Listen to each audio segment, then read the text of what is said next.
Let's start. Crustaceans. Okay. They are part of the group of arthropods. They are a class. And they said that they come from the marine arthropods. They have many things in common. For example, they have two very noticeable sections in the body. They have the cephalothorax and they have the abdomen. What is that, the cephalothorax? Can anybody tell me? What is that, cephalothorax? Can anybody tell me? Come on, guys, you did this work. What is the cephalothorax? It's the head and the body that is behind the head. Is the head and all the different parts that are joined to the head. And then you have the abdomen, which is the biggest part of the crustacean. Right? It has one pair of appendages per segment. That means in every segment you will find two legs. And they have two pairs of antennas. This is talking about the crustaceans again.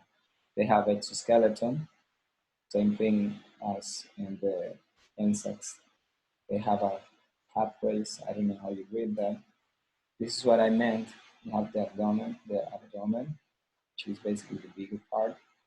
You have the cephalothorax, where you have the head, and then you have this part here is kind of a chest.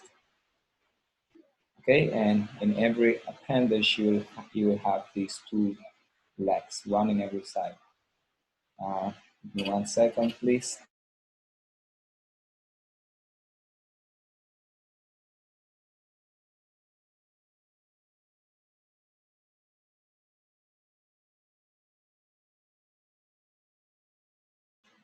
Okay, we're back here.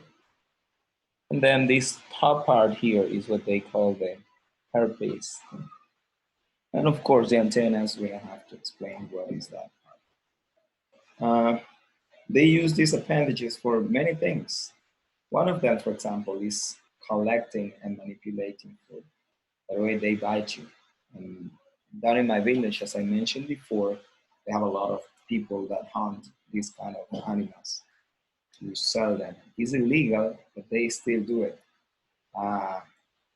They use the appendages as well to attract the females. Okay, they can bite you with the appendages. Remember, they hunt with them. They use it for protection, and this is when they bite you. If you try to hunt them, they will always defend themselves by using the tweezers that they have.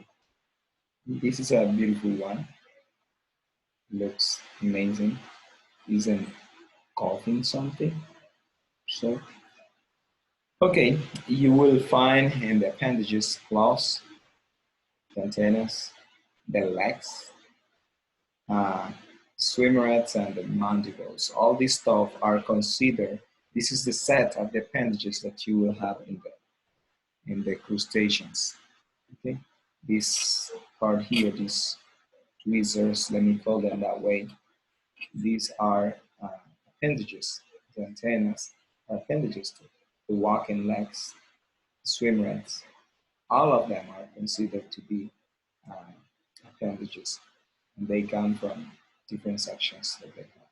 The mandible is not seen from the top, but from the bottom. This is how it looks like. It's kind of creepy. And this is how they engulf the food by using these structures. Even though they have many things in common, you will find some differences in them. For example, the lobsters and the crabs, you can identify them. You can easily see what is a lobster, what is a crab. Because even though they have many things in common, their structure, their anatomy varies. And they are called decapods. Can anybody tell me what decapods mean? 10 legs. That's correct. Deca, 10.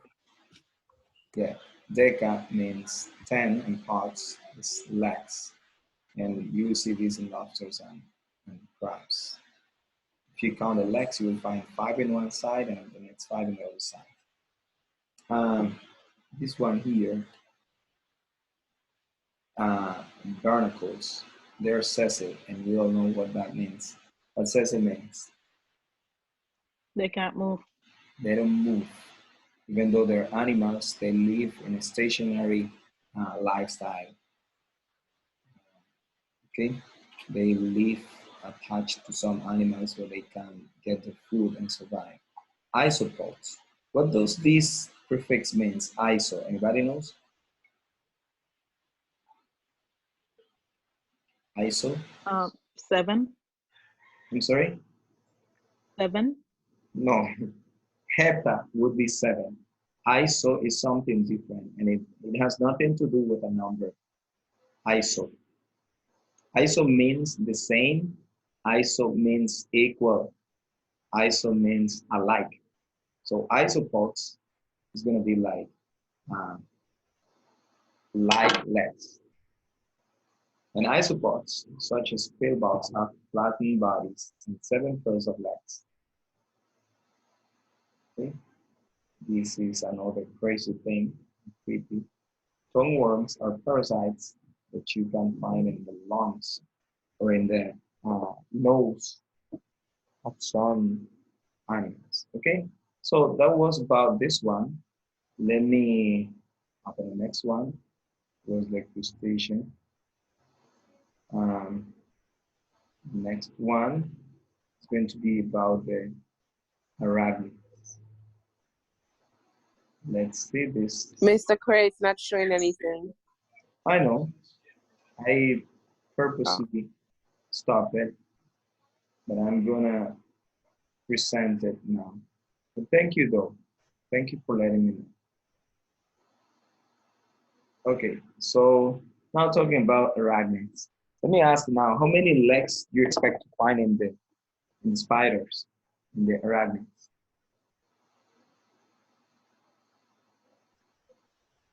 Let me see, I have 4 students. Just to remember. Yeah, I need Lynette to tell me something. Nikki told me something earlier, but we haven't seen anything. How many legs do you expect to find in arachnids? So what? Many legs they have. I need to put my volume up. My bad. Are you answering, Nikki? I hear you, but I don't. No, I couldn't really hear you. That's what I was saying. I need to put my volume up. You're breaking up I am breaking up. Okay, a little tell bit. me when you hear me good. Can you hear me now? Yeah. I can hear you. Yes. Can you hear me good? Yes. Okay, the question was how many legs arachnids have? And the question goes to the Arachnids or spiders? 8. okay, spiders are a type of arachnid. Okay, so spiders and any relative are gonna have the same amount of legs. How many legs they have? That's the question. And this is the second question you answer in the worksheet, in the homework I gave you. Somebody's joining the party. Elijah. Elijah, you're a little late. Let's continue though. They have 8 legs. Something that you answered in the worksheet again. Adult arachnid. You can divide the arachnids in 3 major groups. They call caeciliates. What is that? They are the horseshoe crabs, the sea spiders, and the arachnids. Okay, arachnids themselves. They have many things in common. For example, they don't have antennas. Okay, even though crustaceans have antennas and insects have antennas, which are the cousins of the spiders. Spiders don't have antennas. They have 4 pairs of walking legs. 4 pairs is 8 legs. Okay. 1 pair of caeciliate and pteropods. We'll see what does that mean. Arachnids are caeciliates that live on land. What is that? As I said before, they have 8 legs. Saphan-like pincers that used to inject the venom. They have cell glands. Um, Spider-Man wouldn't have the ability to shoot silk because he would need to have the cell gland, which is a structure that produces the silk. Okay, and I don't know if you heard about this, but silk is one of the strongest substances in the world. How can you say that if silk is so weak that you can break it easily?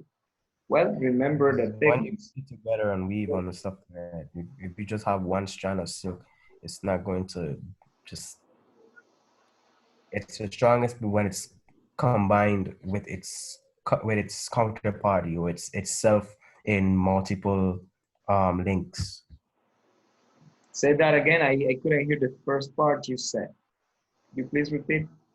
It's the strongest because when it's combined with itself or multiple links, it's considered the strongest. But if you have one single strand of silk, that can't hold a man up in the air. That's correct. So if you can make it, uh, how to say it? If you can make a compose of this same thing, several strands, then you will have a very strong substance. By the way, they are building bulletproof vest with this, with silk, because of the strength of this substance. Okay, so you have the fancy here, you have the poison gland. Not, of course, not all the spiders are poisonous, but some of them are. And you have the spinnerets here. What is that spinneret? Anybody tell me? I think it's the part in the spider that makes the silk, Not exactly. It's the part that puts or the this. one that spits it out. Yeah, Oh, it that's where it comes out, but it also like twists it or um make it into a strand that is strong enough to support its weight and what it's going to carry. you know what is It funny doesn't here? just shoot out a single strand of silk. Mhm. It's like rope. If you use it, if you go down in like a microscopic view, it would look kind of like rope. Yeah, and you know what is funny? That remember the structure that builds the cell is the cell lines actually. And remember, uh, the spiders have the ability to do this without contaminating the the environment, which is a good thing.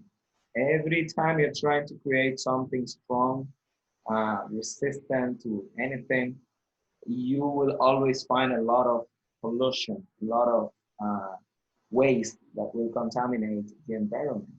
But they can do this very strong substance without contaminating the environment. Now scientists are focused on how can they do that?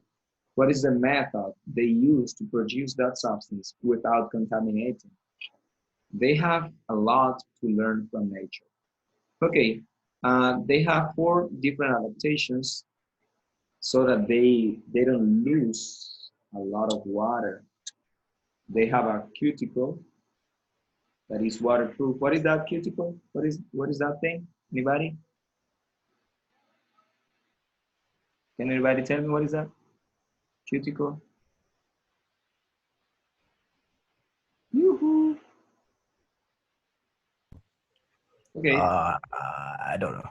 this is a substance, is waterproof that you can uh, that is not permeable, that is impermeable, which means it's kind of oily, it's kind of a wax that doesn't allow the water to go through it.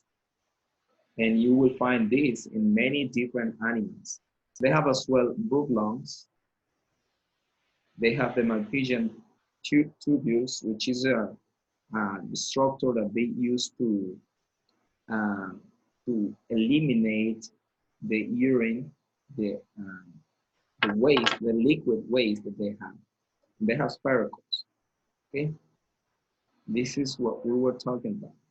Okay, that's part. Let's continue here.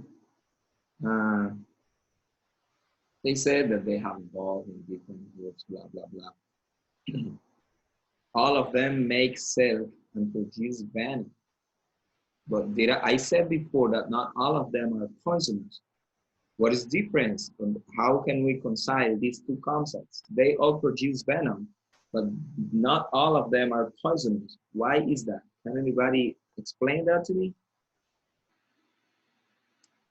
What do I mean when I say they produce venom, but they are not poisonous? I mean, It's poisonous to whatever they eat, but it's not poisonous to humankind. okay, perfect. Not all the spiders are going to be poisonous to the humankind. They do produce venom, and they use it to kill their prey or to digest the different animals they eat. But it's not something that will affect the humankind all the time. Even if you get in contact with those substances, it wouldn't affect you. Um, that kind of venom. All right. You have more than 60,000 different species. That's a lot. Even if you have only one single sample from every species, you will see like a plague. You will see like a whole thing there, a whole bunch there. Even if you get only one sample from every species, of course, when you see spiders, you will not see one individual from each species.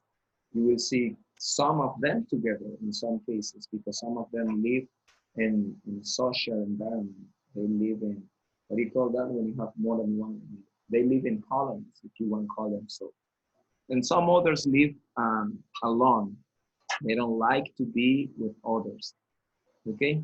You can include in the arachnids the mites, the ticks.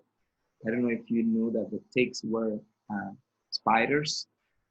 I mean, related to spiders, not spiders itself, but very close related.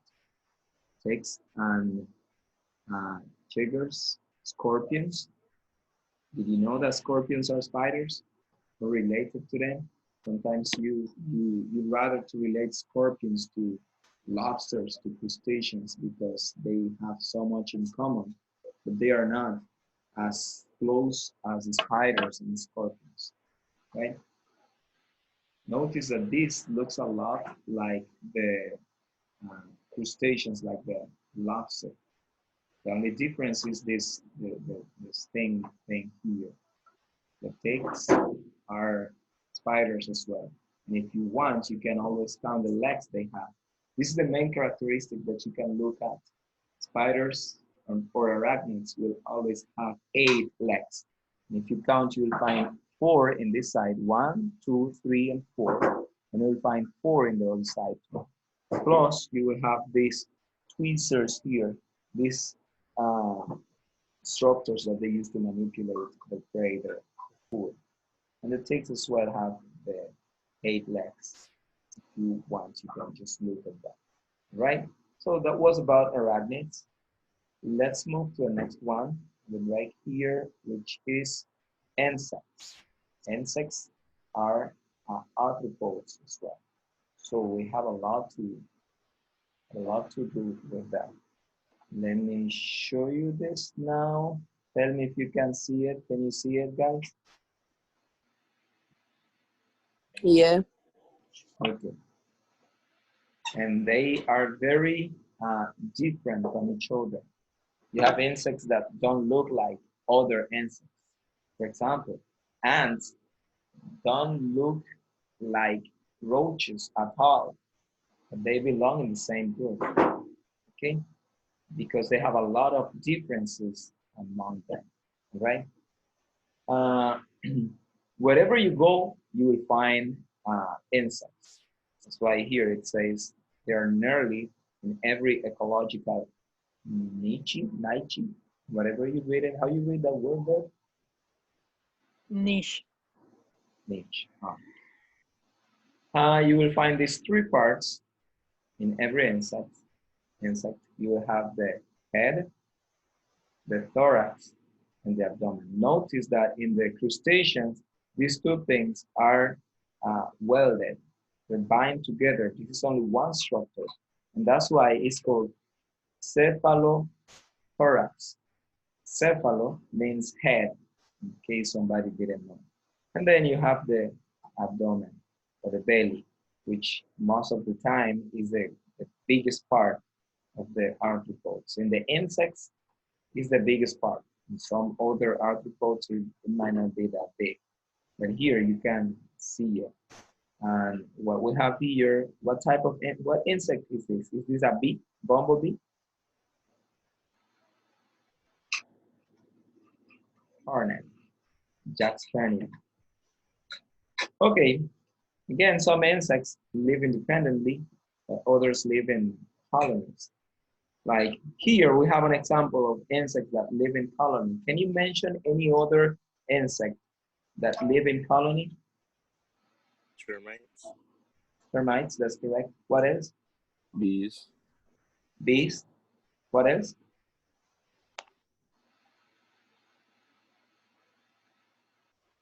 Besides termites, ants, and bees, what else live in colony?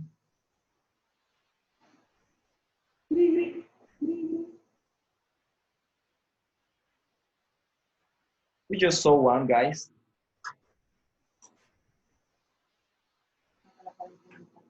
Hornet. Yeah, hornet. Thank you. Mr. Correa, Yes. some Jack Spaniards are independent though. You sure? Well, they have this black species, the one that is not like golden, that is not yellow. It's totally black, and it lives by the. Sometimes it lives by the beach, and it lives by itself. It lives isolated.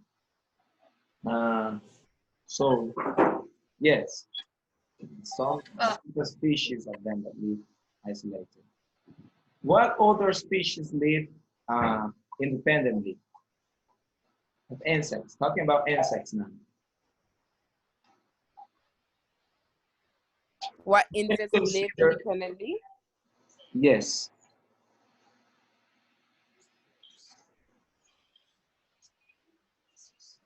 Beetle. Uh-huh.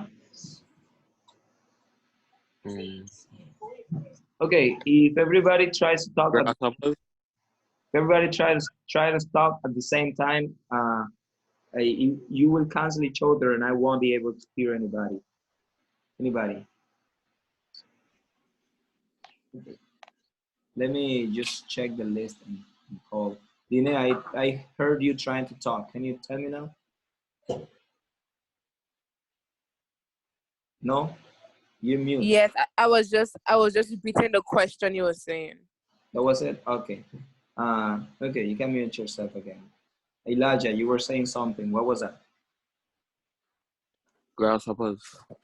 That's correct. They live independently. Any other, Ashley? I don't know one. You don't know one, you sure? How can you consider roaches? Roaches live independently or in colonies? I mean, I that think depends. crickets. Both. There is both. They could live Both. independently and in colonies. What about crickets? They live independently, I believe. And the grasshopper, the one that this guy mentioned, which is very close related to crickets. Other insects live independently.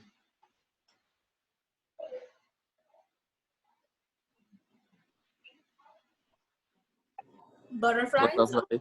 Butterflies, that's correct. Some species live Whoever said independently. that, take my answer. No, I didn't. Yes, you did, Elijah.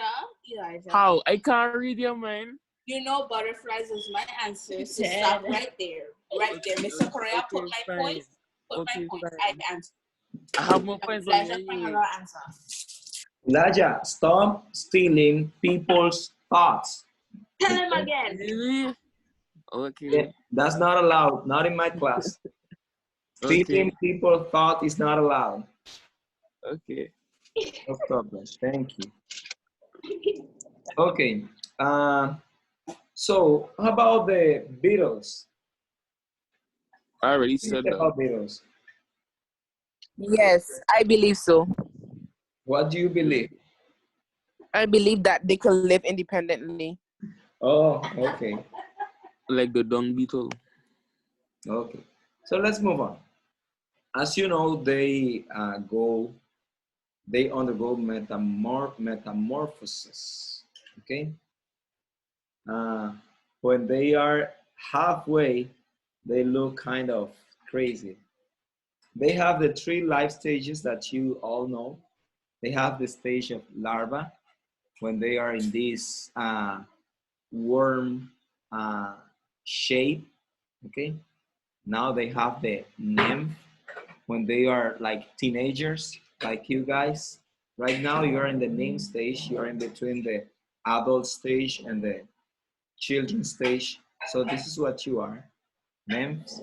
And then they go to the adult stage, where the body is completely developed and they can, hang around, get a job, live by themselves, have a girlfriend, get married and stuff. Really, really, really. Yeah.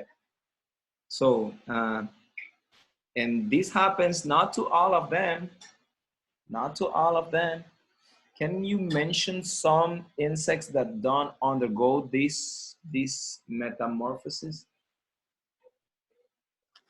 Dung beetle. What is that? I said dung beetle.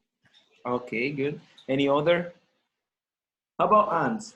Have anybody seen the ants' larvas? No. Do they have larvas? Yeah. Cockroach. I think they have eggs. Tiny eggs. I Yeah, think. yeah. They reproduce by eggs. They are, how do you call them?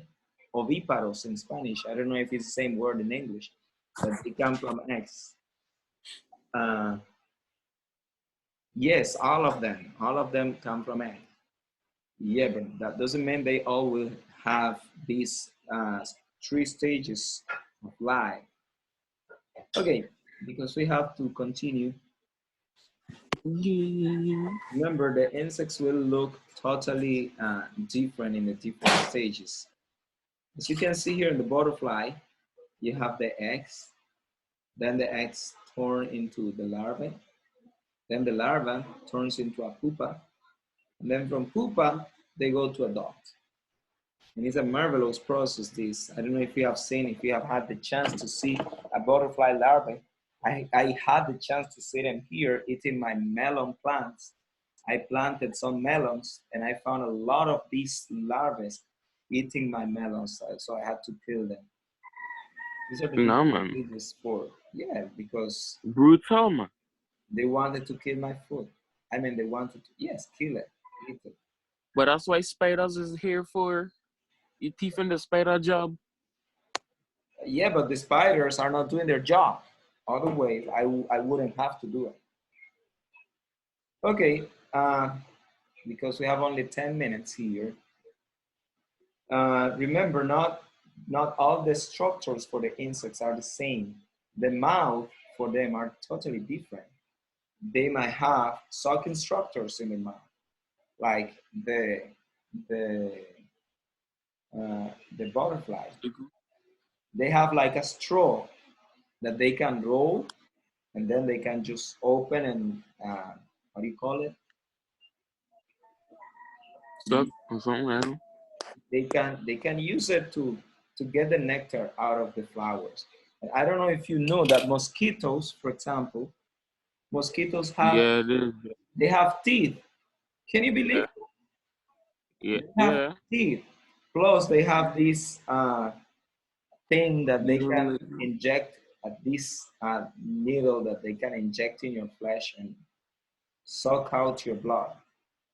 Well, Some we other do this. insects have chewing mouth parts. Yeah. Okay, like this one here. This Oh, where's looking up, hand. man? Well, something I didn't mention is that spiders have 8 legs. Not spiders alone, but arachnids in general, they have 8 legs. Insects have 6 legs. Some of them, or shall I say all of them, have antennas. Do you know any insect without antennas? How about beetles? Beetles have antennas? No, they don't. Okay. But they all have 6 legs, 3 in every side. And these legs, Mr. Korea, yes, Chanel. you just say beetles don't have antennas? Elijah said that. No, I Beetles didn't. have antennas. Beetles do have antennas though. But yeah, Yeah, can you share? I know that. You know that even among the beetles, you have, The rhinoceros beetle don't have an antenna. yes, that's what I was going to say. You have different species in the beetles. So some of them will not have antennas. Don't have antennas. I'm sorry? The Crucian beetles have antennas. I don't know about them other parts. Oh, that's the locks. You know, they are rastas, so they need to have that. Wow. So let's continue. Sucking and chewing mouth parts, and that was the other type of insects. They have these 2 types of structure, like mosquitoes again. Mosquitoes suck your blood, and they have chewing parts as well. Right? So that was about the insects, and because I am only 5 minutes, 6 minutes, I can share with you the last one. Let me just open it so that we can finish this lesson and you can be dismissed happily ever after. So let's see where am I? Where am I? Arthropods and humans. Yes, I see where am I now. Let's see that one. Let's say this part. This is not long, so I believe we can cover it in the 6 minutes we have. Remember, there is an interaction between all the different animals and the humans, especially the arthropods. And we know why. What is the relationship that we can state between humans and arthropods? Remember, arachnids, crustaceans, insects. What is the relationship which we have with them? How do we benefit from them? How are we, how do you say that? What is the opposite to benefit? Wait, say that again. What is the opposite to benefit? Opposite to benefit? Uh-huh. The Harm? benefit me. The insects harm you said? No. If it's the opposite of benefit, then Harm? you're not getting anything from it. You're getting harmed. Okay, thank you, Ashley. So, what benefits I get from the insects? What is the harm I get from the insects or arachnids or crustaceans? Let's say that. Can anybody mention anything? Benefits from insects?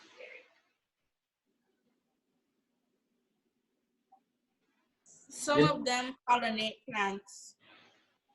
That's correct. You know that God allowed us to eat some insects? Yeah, like locusts, I think. Like We can what? eat locusts. We could eat grasshoppers, like Grasshoppers, locusts. that's correct. That's correct. Grasshopper? It's in the Bible. We can eat locusts. Yeah, No, man. that's one of the clean meat. You can What? It tastes like peanut One butter. nice potato. How you know? You try it once. And you can prepare very good sandwiches with them. I know Right. because Yeah. I read my Bible. That's how I know. You see? Okay, Get so educated. as you know, we share many of the same resources. We eat the same kind of plant as I said. Some larvae are eating my melons. And that's why I started this war against them. So that's one of the things we share. Remember, they can cost millions of dollars in loss because they destroy, especially when they come in colony, when they have these plagues, they come, the Good. grasshoppers come and destroy the, the harvest, the crop, okay? Sometimes insecticides have unwanted side effects. Of course, this is not big, this is not their fault. This is not the insect's fault. It's our fault. But as the insecticides harm the insects, sometimes they can harm ourselves. You see this beautiful thing, how they are eating the crop here? That's not fair. So uh, I know that scientists now are trying to create more effective insecticide that destroy the insects in the crop and not the human. Okay, and they have scientists that they are focused. This is their job. They work 8 hours per day trying to find this stuff. Okay, and this is one of the methods they use. They use GMO so that the insects don't destroy the crops. Some arthropods spread human diseases. One example, quickly, 5 seconds to give me one example of arthropods that spread human Mosquito. disease. Mosquitoes. Oh, você é um mosquito. Mosquitoes. They spread malaria, they spread dengue, Zika, chikungunya, etc., etc., etc. And whenever you have an animal that can just transfer the disease to other form of life, notice that you will never see a mosquito that has been affected by the dengue, but they can transmit, they can carry the disease, okay? And the ticks as well. The bubonic plague, the yellow fever, malaria, West Nile virus, and so on. So guys, that was the class for today. I will give you work on Edmodo. I hope you don't cheat as you did in physics. I had to give you a 0 to all of you. I'll see you tomorrow on this class on physics. Remember, I'll see you at what time is the class tomorrow?